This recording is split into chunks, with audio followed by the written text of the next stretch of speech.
有民众伊即个开车结果路人啊过路啊，叫即个拖吊车来拖转引导。不过拖吊车呢，虽然将车啊对高速公路顶呢沿路安尼拖转，但是即个巷啊伤细条，拖吊车无法度入去，干脆规气来伊即个拖来的车就放伫个巷仔口，哇！车主就起毛歹了，甲即个拖吊车的司机两个伫个巷仔口冤家含警察拢来啊，最后警方啊。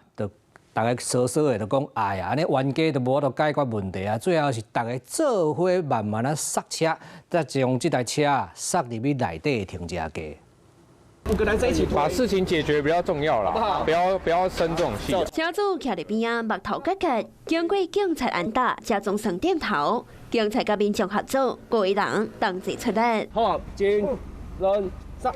三个皮皮喘，车才总算点动。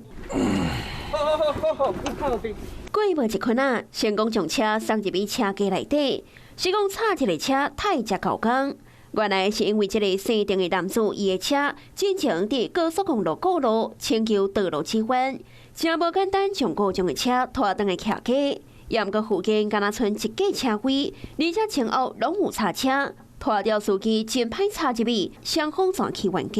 事发就在台北市文山区万芳路上，可以看到这边整排的停车位都是紧邻车道。当时拖吊业者想要把车直接站放在路中间，很可能会造成危险。不一定要把车子停到固定的地点，但是不可以停在马路旁边，因为这是违法了。根据我管理的拖吊车里面，都是把故障或事故车辆停进去停车场或者是保修厂。警方到现场发现双方各立官都积极来协调，也出手斗3工，若顺利将车送入去停车位，也化解掉双方的纠纷。